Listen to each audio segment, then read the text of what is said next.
Hi hello ಎಲ್ಲರಿಗೂ ನಮಸ್ಕಾರ. ಜ್ಯೋತಿ ಪಾಕಶಾಲೆಗೆ ತಮ್ಮೆಲ್ಲರಿಗೂ ಸ್ವಾಗತ. ನನ್ನ ಕುಕ್ಕಿಂಗ್ ವೀಡಿಯೋಸ್ ನೀವು ಹೊಸದಾಗಿ ನೋಡ್ತಿದ್ದಲ್ಲಿ ಜ್ಯೋತಿ ಪಾಕಶಾಲೆ ಚಾನಲ್ನ ಲೈಕ್ ಮಾಡಿ, ಹಾಗೆ ಸಬ್ಸ್ಕ್ರೈಬ್ ಮಾಡ್ಕೊಳ್ಳಿ, ಒಂದು ಕಮೆಂಟ್ ಮಾಡಿ. ಆಲ್ರೆಡಿ ಸಬ್ಸ್ಕ್ರೈಬ್ ಮಾಡ್ಕೊಂಡಿದ್ದಲ್ಲಿ ಈ ವಿಡಿಯೋ ಹೇಗನ್ನಿಸ್ತು ಅಂತ ಕಮೆಂಟ್ ಮಾಡಿ, ಹಾಗೆ ಒಂದು ಲೈಕ್ ಕೊಡಿ. ನಾನು ಈ ದಿನ ಎಗ್ ಕೀಮಾ ಕರಿ ಮಾಡುವ ವಿಧಾನ ತಿಳಿಸ್ಕೊಡ್ತೇನೆ. ಬನ್ನಿ ಹೇಗೆ ಮಾಡೋದು ಅಂತ ನೋಡೋಣ. ನಾನಿಲ್ಲಿ 4 ಮೊಟ್ಟೆನ ತಗೊಂಡಿದ್ದೇನೆ, ಬೇಯಿಸಿ ಸಿಪ್ಪೆ ಸುಲಿದು ತಗೊಂಡಿದ್ದೇನೆ. ಈಗ ಮೊದಲಿಗೆ ಗ್ಯಾಸ್ ಮೇಲೆ ಕಡಾಯಿ ಇಕ್ಕಿ ಗ್ಯಾಸ್ ಹಚ್ಕೊಳ್ತೇನೆ. ಅದಕ್ಕೆ ಎಣ್ಣೆ ಹಾಕ್ಕೊಳ್ತೇನೆ. ಒಂದು 4 ಟೀ ಸ್ಪೂನಷ್ಟು ಎಣ್ಣೆ ಹಾಕ್ಕೊಳ್ತೇನೆ.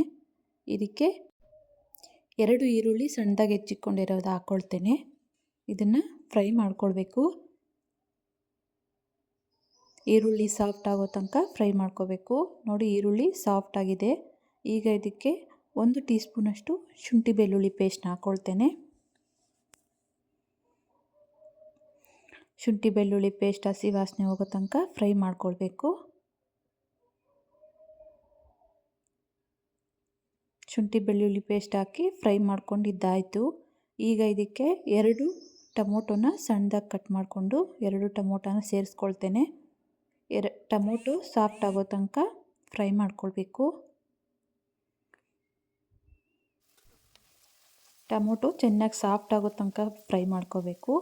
ಬೇಗ ಟೊಮೊಟೊ ಸಾಫ್ಟ್ ಆಗಲಿ ಅಂತ ನಾನಿಲ್ಲಿ 1 ಟೀ ಸ್ಪೂನಷ್ಟು ಉಪ್ಪನ್ನು ಹಾಕ್ಕೊಳ್ತಾ ಇದ್ದೇನೆ.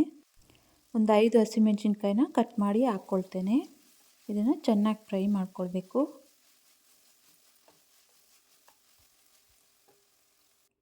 ನೋಡಿ, ಟೊಮೊಟೊ ಚೆನ್ನಾಗಿ ಸಾಫ್ಟ್ ಆಗಿದೆ. ಈಗ ಇದಕ್ಕೆ ಮಸಾಲೆಗಳನ್ನ ಸೇರಿಸ್ಕೊಳ್ಳೋಣ. ಇಲ್ಲಿ ಅರ್ಧ ಟೀ ಸ್ಪೂನಷ್ಟು ಅರಿಶಿನ ಹಾಕ್ಕೊಳ್ತೇನೆ. ಹಾಗೆ 1 ಟೀ ಸ್ಪೂನಷ್ಟು ಅಚ್ಚ ಪುಡಿ ಹಾಕ್ಕೊಳ್ತೇನೆ. ಹಾಗೆ ಅರ್ಧ ಟೀ ಸ್ಪೂನಷ್ಟು ಜೀರಿಗೆ ಪುಡಿ ಹಾಕ್ಕೊಳ್ತೇನೆ. ಹಾಗೆ 1 ಟೀ ಸ್ಪೂನಷ್ಟು ಧನಿಯಾ ಪುಡಿನ ಹಾಕ್ಕೊಳ್ತೇನೆ. ಇವೆಲ್ಲವನ್ನು 1 ನಿಮಿಷ ಫ್ರೈ ಮಾಡ್ಕೊಳ್ಬೇಕು ಎಣ್ಣೆಯಲ್ಲೇ.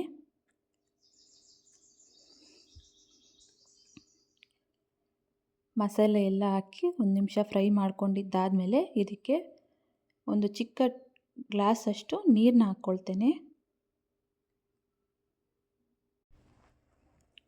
ಒಂದು 2 ನಿಮಿಷ ಇದನ್ನು ಕುದಿಸ್ಕೊಳ್ಳೋಣ. ಪ್ಲೇಟ್ ಮುಚ್ಚಿ ಇದನ್ನು ಕುದಿಸ್ಕೊಳ್ತೇನೆ. ನಾನಿಲ್ಲಿ ಮೊಟ್ಟೆನ ಗ್ರೇಟ್ ಮಾಡ್ಕೊಳ್ಳೋದಕ್ಕೆ ಇದನ್ನು ಉಪಯೋಗಿಸ್ಕೊಳ್ತಾ ಇದ್ದೀನಿ. ಅಥವಾ ಈ ಥರ ಕಾಯಿ ತುರಿಯೋದು ದೊಡ್ಡದಾಗಿ ತೂತಿರೋವಂಥದ್ದಾದರೂ ಉಪಯೋಗಿಸ್ಕೋಬೋದು. ನೋಡಿ, ಈ ರೀತಿ ಮೊಟ್ಟೆ ಇಕ್ಕಿ ಈ ರೀತಿ ಪ್ರೆಸ್ ಮಾಡ್ಕೊಳ್ತೇನೆ. ನೋಡಿ, ಮೊಟ್ಟೆನ ಈ ರೀತಿ ಮಾಡ್ಕೊಳ್ಬೇಕು. ಅಥವಾ ಕ್ಯಾರೆಟ್ ತುರಿ ಇರುತ್ತಲ್ಲ, ದೊಡ್ಡ ತೂತಿರೋದು, ಅದರಲ್ಲಾದರೂ ಈ ಥರ ತುರ್ಕೋಬೇಕು. ನಾನೆಲ್ಲ ಮೊಟ್ಟೆನೂ ಇದೇ ರೀತಿ ಮಾಡ್ಕೊಳ್ತೇನೆ. ನೋಡಿ, ಎಲ್ಲ ಮೊಟ್ಟೆ ಮಾಡ್ಕೊಂಡಿದ್ದಾಯಿತು. ಈಗ ಗ್ರೇವಿ ನೋಡೋಣ. ನೋಡ್ಬೋದು, ಎಣ್ಣೆ ಎಲ್ಲ ಮೇಲೆ ತೇಲ್ತಾ ಇದೆ. ಈಗ ಇದಕ್ಕೆ ಸ್ವಲ್ಪ ಕಸ್ತೂರಿ ಮೆಥಿನ ಹಾಕ್ಕೊಳ್ತೇನೆ. 1 ಟೀ ಸ್ಪೂನಷ್ಟು ಕಸ್ತೂರಿ ಮೆಥಿನ ಕ್ರಷ್ ಮಾಡಿ ಹಾಕ್ಕೊಳ್ತೇನೆ. ಹಾಗೆಯೇ 1/4 ಟೀ ಸ್ಪೂನಷ್ಟು ಗರಂ ಮಸಾಲ ಹಾಕ್ಕೊಳ್ತೇನೆ.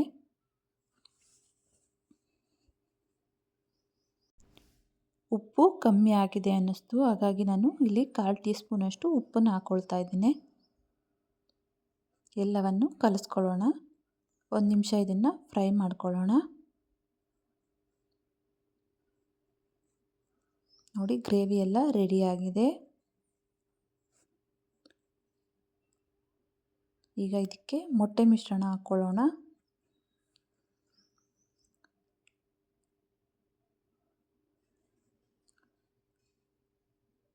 ಇದನ್ನು ಜಾಸ್ತಿ ಜೋರಾಗಿ ಕಲಿಸ್ದಂಗೆ ನಿಧಾನಕ್ಕೆ ಕಲಿಸ್ಕೊಳ್ಬೇಕು.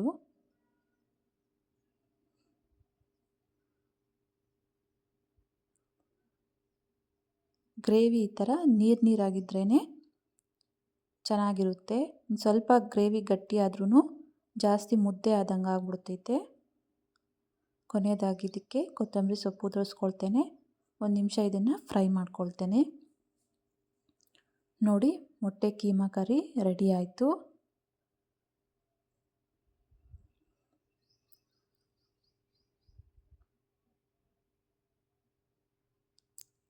ಜಾಸ್ತಿ ಜೋರಾಗಿ ಕಲಿಸ್ಕೊಳ್ದೆ ನಿಧಾನಕ್ಕೆ ಈ ರೀತಿ ಕಲಿಸ್ಕೊಳ್ಬೇಕು. ಈಗ ಗ್ಯಾಸ್ ಆಫ್ ಮಾಡ್ಕೊಳ್ತೇನೆ. ಬಟ್ಲಿಗೆ ಸರ್ವ್ ಮಾಡ್ತೇನೆ.